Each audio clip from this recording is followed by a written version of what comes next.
Okay, gang. I want to call us to order, and I sure want to say thank you. And I think that is the truth, that we're so blessed and grateful for these presentations that Erin has been willing to share. I think you've caught a little bit of her spirit and a little bit of her noggin. And when we talked earlier about convincing her to actually share this, she seemed quite willing. But then when I told her it would be $5,000, then she agreed to do it. But the truth is too, I think Marco is online, and Marco has been the one to manage the meeting and kind of do the host functions, the technical things there. So Marco, thank you. We're not kidding. We want you back here just as soon as that's possible. But now I can't wait. You probably have to get a car. Your car. Yeah, that's step one. We're gonna get that electric Mustang. Let's see. Bob Spencer is also in the room. Bob has come early more than once to get these things set up and get them ready. Kim Fisher is in the room, and likewise, they have all contributed to making sure that these sessions can work out. We've got folks in the room, we've got folks online, and for all those things, I think it's terrific. It might be worth checking now just to make sure that in case anybody's having any technical issues, you can wave or chat. Complain to Marco, don't complain to me. We'll get those wrapped up too. It may be that your thoughts have been stirred, as have mine, over these last weeks.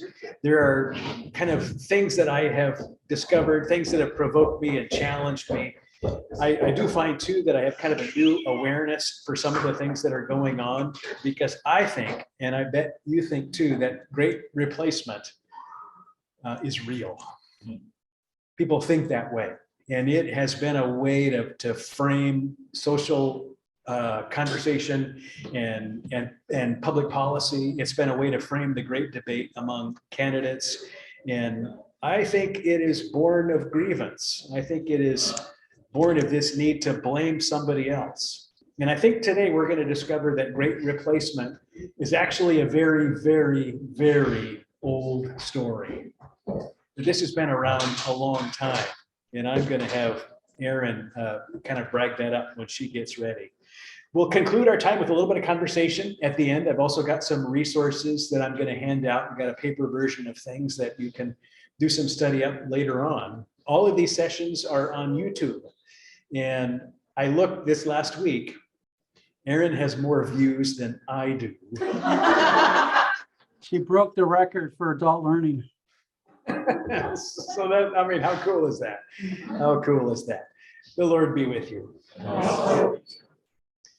Oh God, in your goodness, you draw us together. You make us one, even though we don't want to be one. We are siblings, and we are your children. Help us delight in that and delight in one another. That there could be truth and peace, that there could be honesty and grace in human community. We pray for those things and look for those things now. In Jesus Christ our Lord. Amen. Amen. Well, Erin, you're on, kiddo. Thank you. I know we already formally thanked everybody who's made these last 4 sessions possible, but I just want to say it again. Bob and Kim and Marco and my dad, I'm very grateful for all of your assistance because you made it really easy to do this from my apartment in New Jersey, and I appreciate that. And I just also want to thank everybody who has been attending these either in person or on Zoom or watching on YouTube. This has been really exciting for me because some of this content has been stuff that I've been studying for about a year now. And it's been fun to talk with real people about it because you give me the opportunity to kind of see how I might be able to root some of this stuff and actually imagine what more it could become going forward. So thank you. I'm going to go ahead and pull up my PowerPoint. If you'll bear with me for a second here. Can we all see? Yes. Okay, thank you. Welcome to Great Replacement and Exodus, Challenging White Supremacist and Christian Nationalism with Anti-Racist Theology. Before I begin, I do just also want to note that this session will discuss racial violence and sexual violence, just so you're aware. I began this series 4 weeks ago with a short story. Maybe you remember it. On September 22nd, 2021, popular Fox News personality Tucker Carlson used his show to promote the Great Replacement conspiracy theory.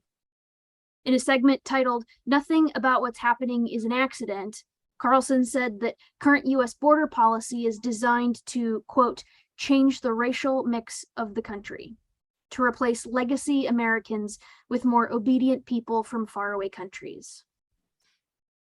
This wasn't the first time that Carlson had referred to Great Replacement. In fact, the New York Times found that he had actually pushed the theory more than 400 times on his show. And Great Replacement, you might remember, claims that liberal elites, especially Jews and feminists, are plotting to destroy Western civilization by welcoming immigrants, by promoting interracial marriage and championing multiculturalism. And all this will supposedly lead to the replacement of white Americans with people of color who have higher birth rates. It's a really disturbing conspiracy theory. Well, 8 months after the Tucker Carlson show, an 18-year-old white man wearing body armor and carrying an AR-15 walked into a grocery store in Buffalo, New York. He shot 13 people, killing 10, all of whom were Black. And not only did he shout racist slurs during the attack, but authorities later discovered that he had written a manifesto, that he'd described himself as a white supremacist, an ethno-nationalist, and a supporter of the Great Replacement conspiracy theory. He was only the latest in a long line of young white men who have committed racist mass murders all over the world, in Norway and New Zealand, Kansas City, Charleston, Pittsburgh, El Paso. My question to you then, and the question that I hope we can start to explore in the next hour, is a simple one.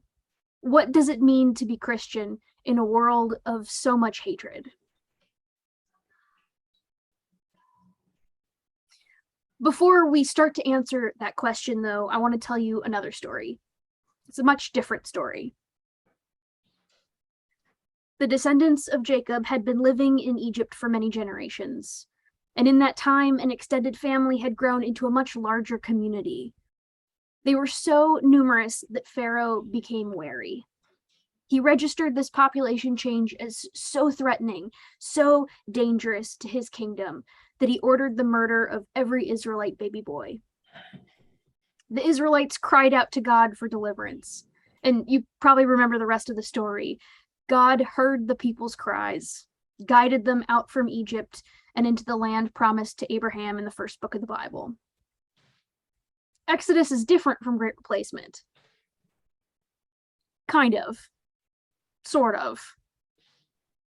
The words Great Replacement date back to 1900, and the concept in the United States dates back to about Reconstruction. But Great Replacement is older than that. In fact, I think that narratives like it can be identified almost any time prevailing regimes of power systematically persecute a community of people. Oppressors always live in fear that the exploited will rise up and fight for their own freedom, will do to the oppressors what the oppressors did to them. Great Replacement is not new, and it's not new to the holy text to which we turn for wisdom in times of uncertainty. In Exodus, we have the story of a community struggling to be God's people despite violent oppression.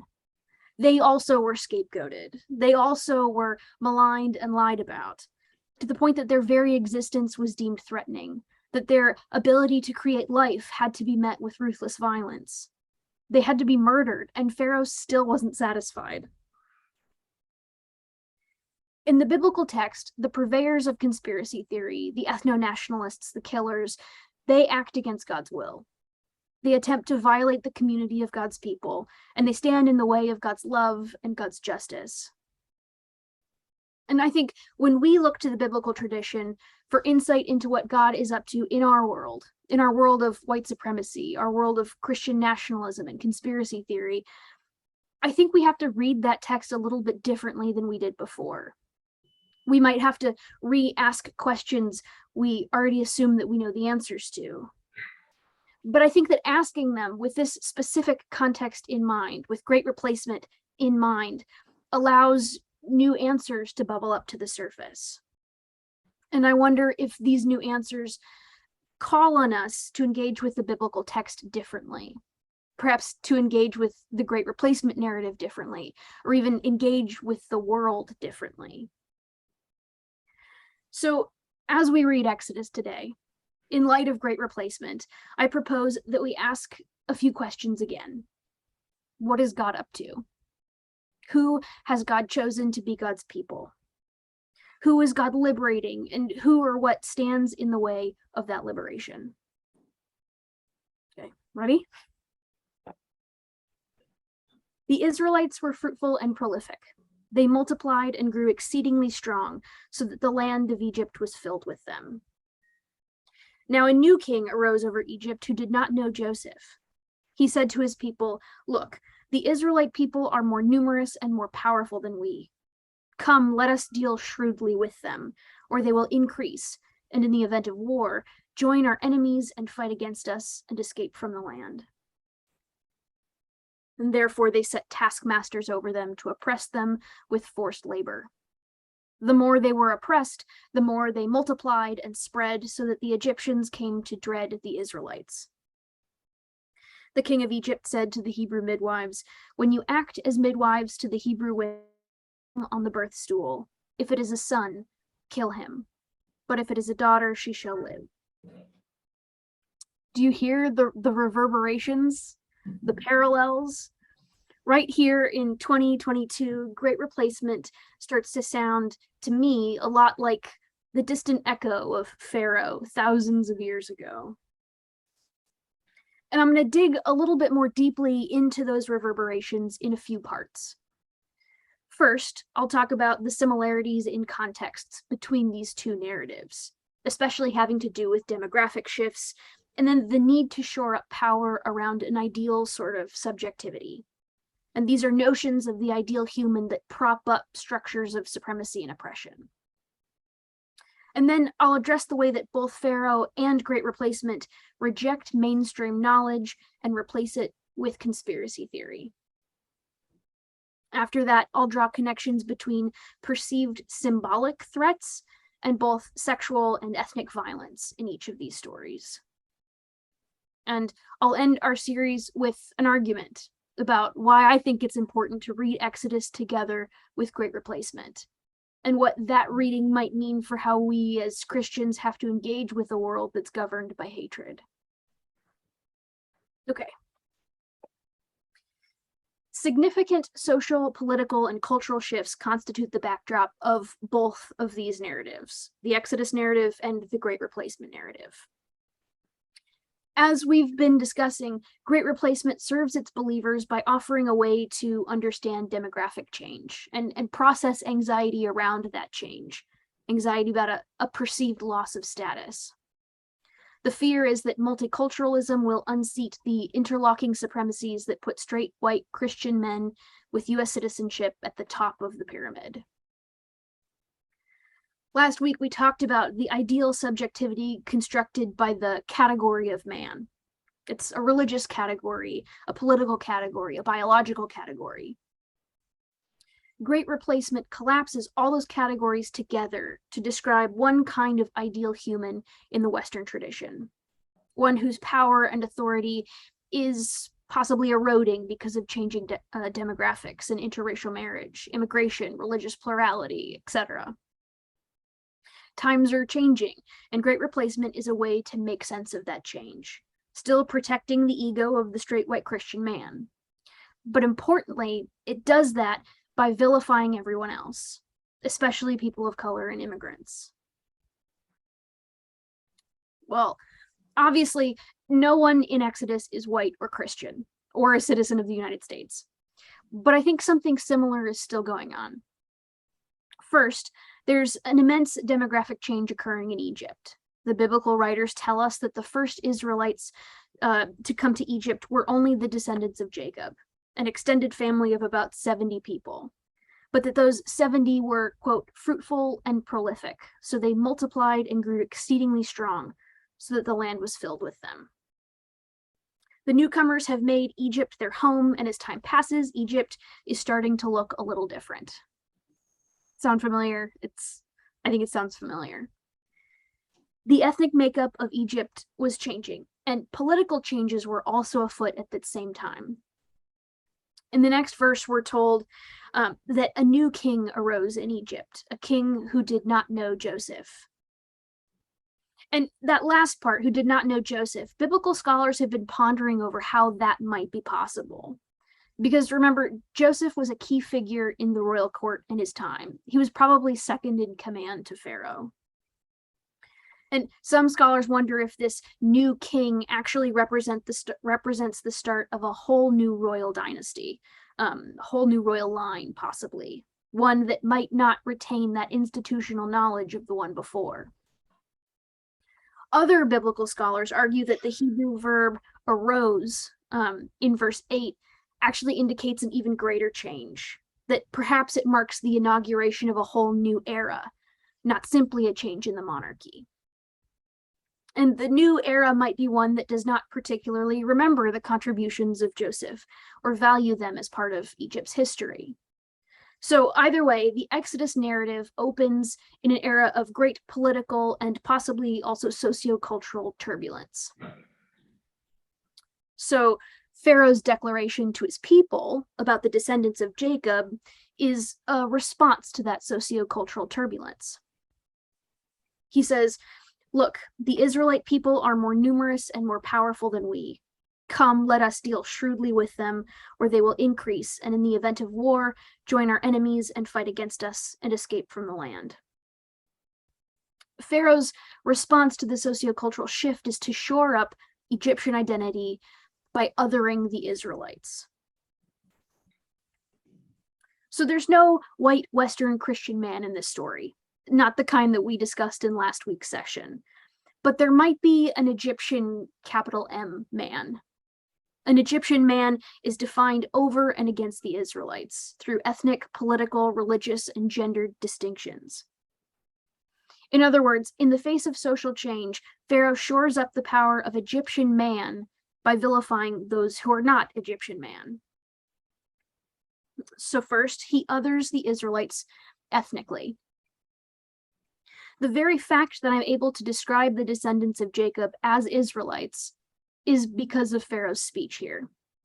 This is the first time in the biblical text that the Israelites are called a people. The Hebrew here contains the unique phrase, Bene Yisrael, or the people of the sons of Israel. So that term describes a group that's connected by blood. And it's tricky because our modern notions of ethnicity are historically bound. We can't just project them backwards. But what is clear is that Pharaoh is drawing distinctions on the basis of the Israelites' shared biological ancestor, Jacob. They are different from the Egyptians because of biology, and thus they are ethnically different. In other words, for both contemporary white supremacists and for the ancient Pharaoh, ancestry matters. The next thing that Pharaoh does is other the Israelites politically. That Hebrew word doesn't really suggest that the Israelites are a cohesive political entity, but Pharaoh does place them outside of his own political constituency. He says, in the event of war, they will join our enemies and fight against us. Like, they will fight against us. The political interests of the Israelites differ from those of the Egyptians, according to Pharaoh. And the us that Pharaoh identifies as his own people excludes the them of the Israelites. So they are politically othered. And I think there's an argument to be made here that Pharaoh is also participating in othering the Israelites religiously. Not in this speech specifically, but throughout Exodus, different religious commitments are what drive the text forward. They would drive the conflict forward. The Israelites pray exclusively to Yahweh for deliverance, and then Pharaoh asserts his own divinity as a way to legitimize their continued oppression. And then lastly, Pharaoh others the Israelites by characterizing the community in accordance with the supposed fecundity of Israelite women.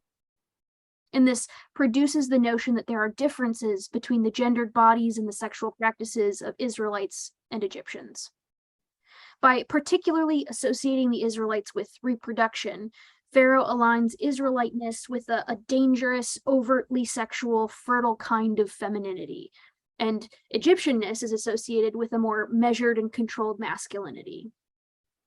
This allows Pharaoh to consolidate power around the Egyptian subject, not just as an ethnic, political, and religious category, but as a masculine category. Remember, Egyptian man.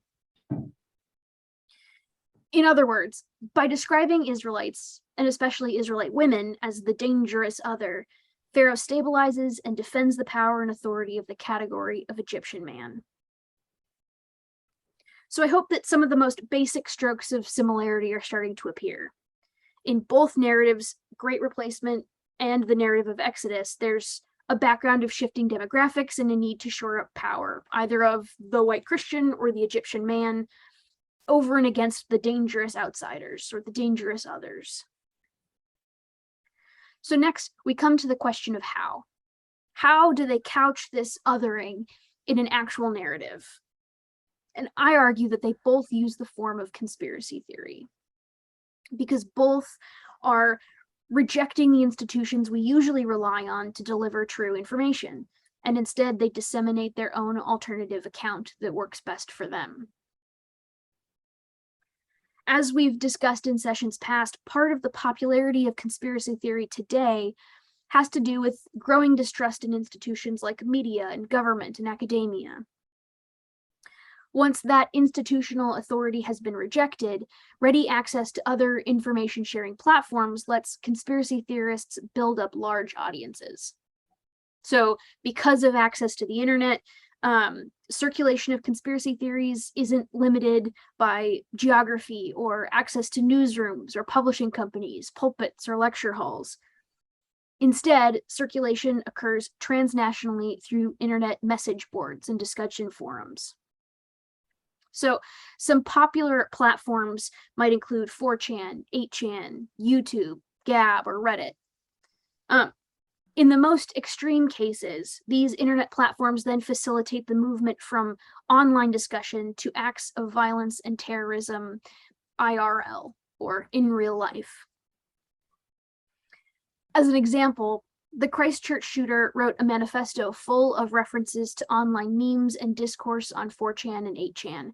It was meant to signal that he belonged to a subculture of online conspiracy theorists. He hoped that they would then go on to commit copycat murders. He even live streamed his mass murders on Facebook, effectively cutting out mainstream media control from beginning to end. When news personalities like Tucker Carlson then regurgitate Great Replacement theory, I think it's still a rejection of those institutions that codify certain journalistic standards. We're now living in a time when media companies can reject the institutional standards, but then still give a platform to the alternative narratives that are replacing them. I think in some ways, Pharaoh does the same thing. Like Tucker Carlson, he has the power to use an institutional platform to reach a huge audience of people. But he does so by first rejecting the structures that have typically upheld standards for deciding what's true and what's not. So unlike the pharaohs before him, this new king does not know Joseph, or perhaps he purposefully unknows Joseph. He rejects the institutional knowledge that maintained a relationship between the Egyptian monarchy and the descendants of Joseph. Was this honest ignorance? Maybe. Perhaps a long time had passed between Joseph's death and the new pharaoh's rise to power. Some biblical scholars, though, note that Joseph was second in command to Pharaoh, and surely he had a profound legacy. We know that Egyptian court records were very thorough, especially noting important palace appointments like Joseph's. So misplacing these records in good faith could be a little unlikely. Either way, though, Pharaoh's forgetfulness is a departure from conventional institutional knowledge in a time of perceived crisis. Whether true ignorance or strategic amnesia, this forgetting makes space for Pharaoh to tell his own version of the story, to share his own interpretation of the demographic changes, an interpretation that just so happens to conveniently consolidate his own political and social power. Using language from session 2 of this series, we might say that Pharaoh abandons the social and structural guardrails that help maintain the accuracy and the reliability of information. He's simply looking for a way to click new information into a mental map that's already skewed toward confirming his own power and his own supremacy. In other words, once he's rejected conventional knowledge, Pharaoh can say whatever works best for him, whatever confirms his own bigotry. So what does he say? Here's where I think the parallels between Great Replacement and Exodus start to get really interesting, because both narratives see high birth rate minority groups as existential civilizational threats. But importantly, that threat is a symbolic one. Remember, Great Replacement isn't so much about the material well-being of its believers. It's much more ambiguous than that. The object of fear is the loss of culture, the loss of identity. Social scientists have actually found that this is the most dangerous kind of fear. It's symbolic threat, not material threat, that's most closely linked with endorsements of violence. That threat can't be qualified, it can't be disproven, and it can adapt minute by minute to a changing news cycle. And this symbolic threat against the survival of so-called Western civilization is then relocated and projected onto the bodies of those who can give birth. We've talked about this a little bit already, about the way that Great Replacement's obsessions echo long-standing anxieties about the purity of the white race. Bans on interracial marriage, lynching, and racially coded laws protecting middle-class family values are all in defense of this purity. The preoccupation also draws on really disturbing stereotypes about people of color being overly sexual or out of control, or at worst, even animal-like. On the far right, this preoccupation has led not just to the dehumanization of people of color, but also to an emphasis on motherhood for white women, the demonization of feminists, strict pro-life approaches to white women's healthcare, and sometimes even impregnating white women with or without their consent.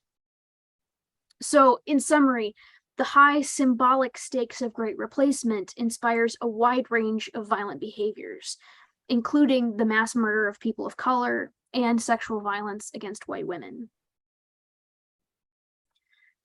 For Pharaoh, existential threat to the empire is also justification for oppression and murder intended to curb the growing population of Israelites.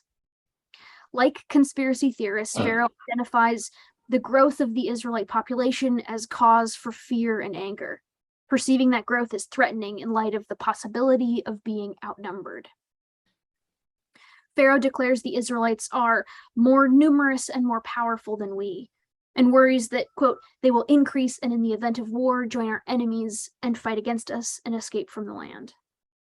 So Pharaoh frames the problem under theoretical circumstances.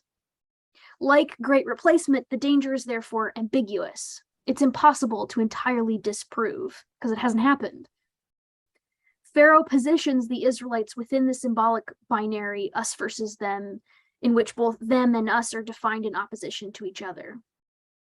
And then in militaristic language, Pharaoh interprets growth as imminent, interprets population growth as imminent, and a physical danger to the empire itself. Yet, we readers of the text know that the Israelites have no such capacity or intention. Perhaps what Pharaoh really fears is the submersion and the replacement of Egyptian culture. Either way, Pharaoh's disconnection from reality and his scapegoating of the Israelites for his own political ends places him in deep conversation with Great Replacement conspiracy theorists. Because the civilizational threat is so grave, Pharaoh, like conspiracy theorists, acts out that fear violently against the ethnic other, especially in concert with his anxiety about sex and women's bodies. His solution is to issue a death edict, demanding the murder of all male babies born to the Israelites. Because of the structure of conspiracy theory and the inability to disprove that the threat is real, both Great Replacement and Pharaoh accuse the growing minority groups of very little, actually. In Great Replacement, it's liberal elites who are doing the plotting. There's no need to verify that immigrants and people of color have done anything wrong, that they've adversely affected white communities in any realistic way, or done damage to any of the values of Western civilization. That's not actually what they're accused of. The problem is simply that they exist. Their very lives are justification for mass murder and racial violence. As Gordon Davies rightly explains of the biblical narrative as well, quote, "The only crime of which the people Israel stands accused is that of existence. They dare to exist, to multiply, to flourish. It's by their very existence that these groups of racial and ethnic others pose a threat to imperial civilization, and therefore it is their very existence that must be annihilated." For Pharaoh, this means infanticide is necessary, and for Great Replacement conspiracy theorists, mass murder is the preferred means of provoking an all-out race war that will result in the collapse of democracy and allow for the emergence of a white ethno-state. I hope I've convinced you that there are certain compelling parallels between Pharaoh in Exodus and Great Replacement in our contemporary world. I think the next step is to ask ourselves, what then does the biblical text say of our contemporary situation? What wisdom can we glean from the ancient struggle of the Israelites? In other words, what is God up to now? Some of the biblical scholars that I've been reading are quick to point out that when you read a biblical text, you have to be careful of genre. And importantly, Exodus is not a thorough, meticulous historical record. It's a story about the birth of a people, the formation of a faith tradition. It narrates the tumultuous relationship between an oppressed ethnic group and the God who's promised to save them, the God who eventually does save them, not just spiritually, not just individually, but saves them entirely. God liberates them from their oppressors and leads them out of the land of Egypt. In other words, Exodus is a theological proclamation with a political agenda. It does not equivocate in the face of ideological disagreement. It does not seek neutrality amidst conflicting facts. Instead, Moses and the people of God are the troublesome protagonists. Pharaoh is the villain, the dictator who stands not only against the Israelites, but against God, and in some sense, against truth itself. I'm arguing that Pharaoh is an ancient conspiracy theorist. I'm arguing that in this case, the people of God, the people God has promised to save from oppression, aren't primarily us nice, white, liberal Protestants who go to church on Sunday. The people of God are the very communities that Great Replacement threatens to annihilate. Immigrants, Muslims, Black and brown Americans, Jews, feminists. These are the ones God has promised to liberate.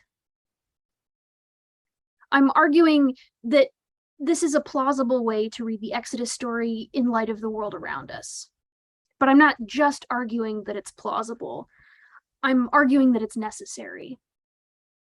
Because we Christians have to leverage our theological and our biblical tradition to interrupt the lies of Christian nationalism.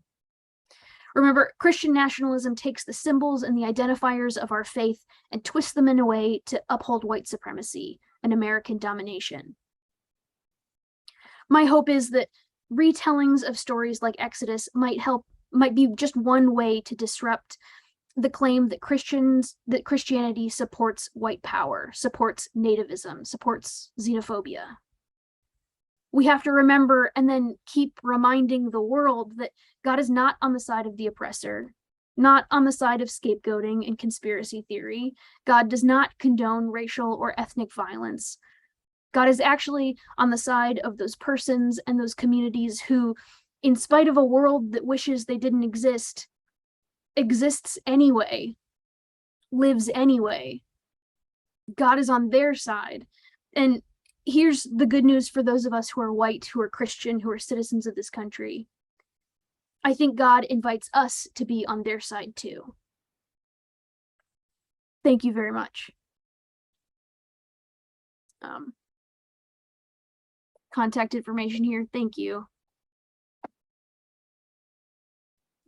As always, here are my sources.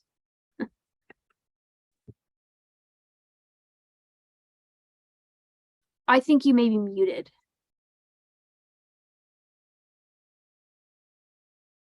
Pastor David, you're still muted. I'll keep talking until I get unmuted. We can hear you now. Okay, I'll just be louder like usual. Aaron, thank you. Thank you so much. We're gonna move to some conversation here in the room and online. So I don't know if my view can be changed so that I can see the gang. I bet if I click this one, I can see more folks. But yeah, if you'd like to raise a question or offer a comment, wave at your camera on your screen there. We'll make sure to call on you. But I want to make sure we get to folks in the class. Aaron has put together a library, a bibliography of sources, and I'm going to pass that out. But she also has, Kari, can you pass these out? Maybe you can talk Kim into helping. Yeah, cool. And you know, the kinds of questions that have surfaced throughout the course of these presentations. But I want to put before us there toward the bottom, what does it mean for us to claim that God has chosen Black and brown people, immigrants, Muslims, and Jews to be God's people, to be liberated? What does it mean for us to claim that God has chosen, not whites, but has chosen Black and brown immigrants, Muslims, and Jews to be God's people, to be liberated? And then there's a follow-up question too about other biblical and theological sources we might use to form an ethic and a way forward. But do you see that one there on toward the bottom of the sheet? What does it mean for us to claim that God has chosen Black and brown people, immigrants, Muslims, and Jews to be God's people, to be liberated? Comment to that, or comment anything here that we've shared in the last 4 weeks together. I see Dennis. I'm sorry, I'm always doing this, but but I just read this. It occurred to me that if I were one of these groups, Black person or Muslim or whatever, I don't think I would see that as a desire to be liberated. I think they feel liberated, and they don't. I would see this more as a power issue, I think almost all of this always turns out. I've watched Tucker Carlson, and he's talking politics, he's talking power, and he's using this to try to stir people to think the same way. And I think we as Christians ought to change it from great replacement to the great embracement. And be very vocal about it and deliberate in our actions, because this is embedded in the Christian faith. It's in the church, not the faith, but it's in the church. Right. So that's our responsibility, to be just as aggressive as they are. Yeah, I think we're going to hear some of that too in Rick's time here in a couple, 3 weeks. But yeah, that is kind of the brand of the colonial version of the Christian religion, how it took shape and sort of the goals of the whole enterprise. But yeah, the great embracement, that's got a nice, lovely ring to it. I don't know, Aaron, if you want to respond to that too. You know, I think, Dennis, when you say that it's about power, you've hit the nail on the head. Yeah, I just want to confirm that when I talk about God's liberating power, I'm not talking about any kind of like internal spiritual or psychological, mental way of feeling free so much as I am talking about dismantling the structures that create white supremacy in this country, that maintain really huge inequalities. Yeah, like you say, I'm talking about power, economic, political, cultural power. Yeah, thank you for that. I'm looking online. I don't see any hands waving, but Helga in the room has a comment. Well, it seems to be innate in other human beings to want to have that power. And it's been demonstrated again and again and again, as far back as we can see. And as soon as one of the, like the Israelites, at one point, under the thumb of the Pharaoh, or later on as prosecuted by during the Nazi, well, actually the prosecution goes back to the Middle Ages already by the church.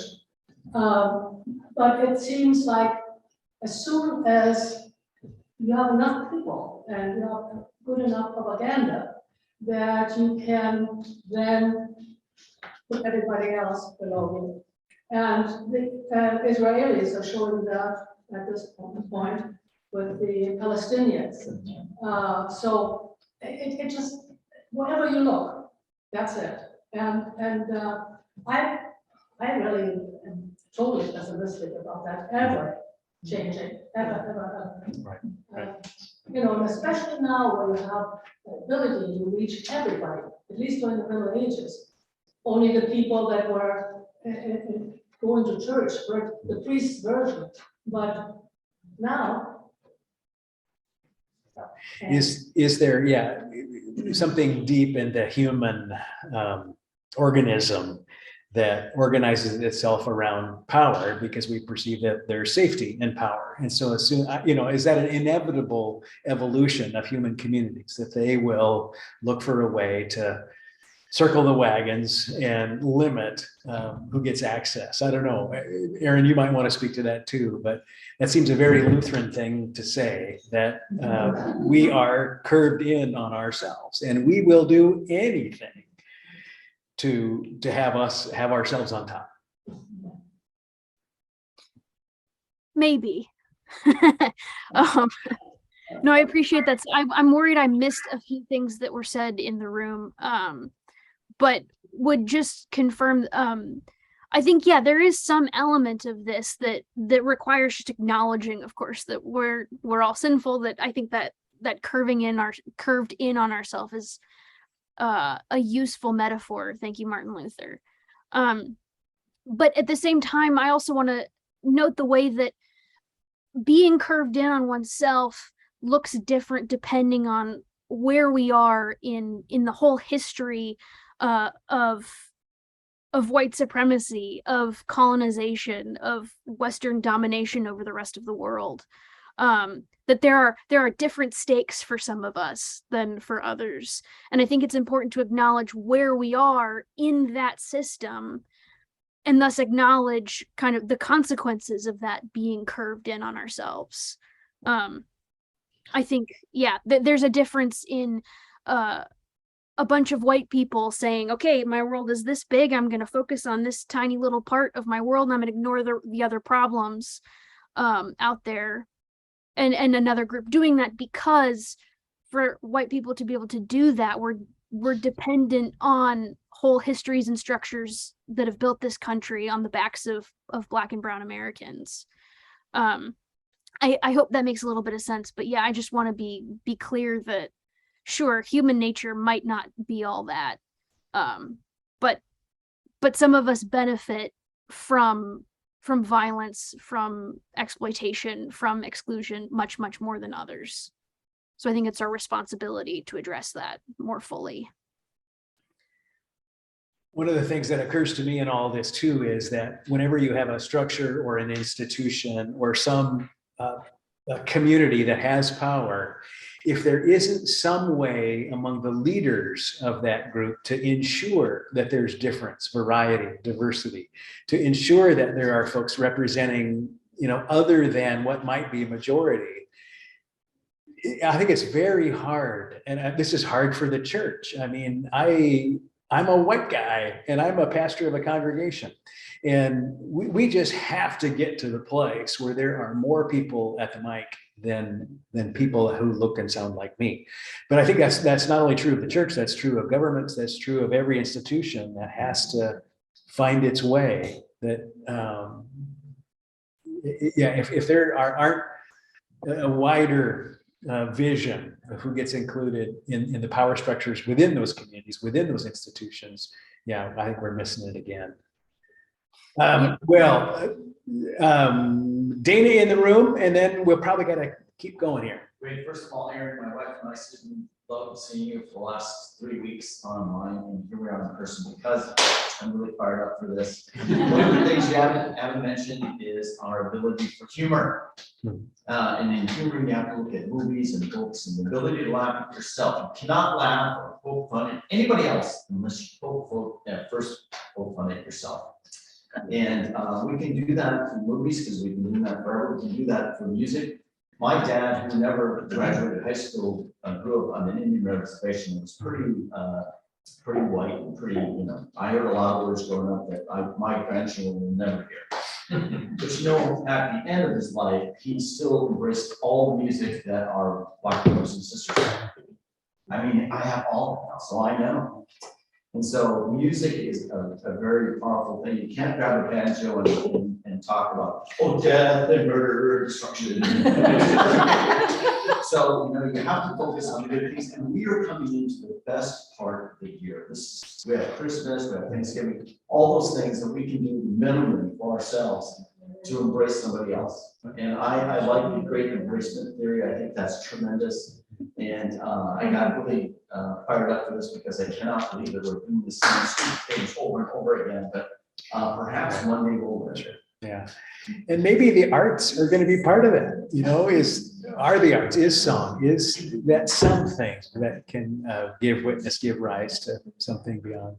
Well, I might give Aaron a last word, and I might call on Rick for kind of a commercial, but Aaron. I mean, I think now because of that suggestion, you should all now sing to me. No, I'm kidding. I appreciate all of you. I appreciate these conversations. Thank you for your time for the last 4 weeks. I've had a blast, and I'm excited to hear about what Pastor Rick is up to. Yeah, we've had a blast too. Well, Rick, you got 30 seconds, pal. Well, thanks to Aaron for kind of paving the way for the classes coming up in November, which is Decolonizing Jesus, Reclaiming Authentic Christianity. And as I said before, we're going to take a look in the first session about how American Christianity has been tainted by white racism from the very beginnings of this country to today. And we're going to look at the second week, we're going to have a guest speaker from Miami. He's going to be zoomed in. Yeah, he's an African-American priest in the Episcopal Church.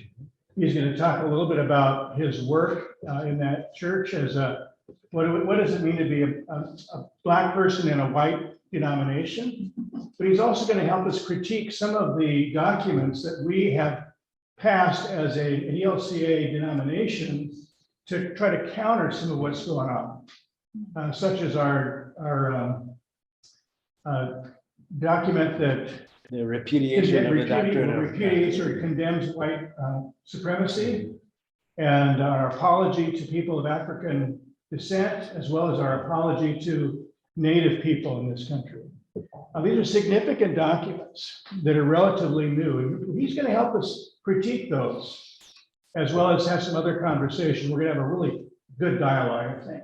Yeah. And then the last session, we have an African woman from the Methodist Church. She's in Washington, D.C. She heads up the racial equity division in that denomination. She's a brilliant scholar, and she's going to talk about the Black church and how it was born out of oppression, and why the Black church really, I think, is a stronger example to us of what Jesus and the Gospels are all about, because they're about justice and liberation. So I think it's going to be a powerful 3 weeks. Yeah.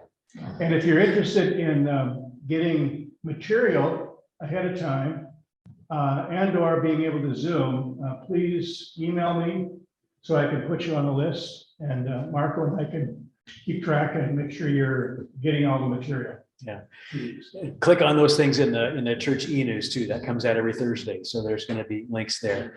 Yeah. We look at the story of Jesus, the life, death, and resurrection of Jesus. And we got to keep another eye on the Exodus, on God's work to liberate a people from oppression in that time. Those are just the core narratives of the Christian faith. Well, gang, thanks everybody. I'm gonna say words that you already know. The Lord is blessing us. The Lord is keeping us, and the Lord's face is shining on us, giving us justice, giving us peace. Amen. Amen. Thanks, gang. They're waving, Aaron. They're waving.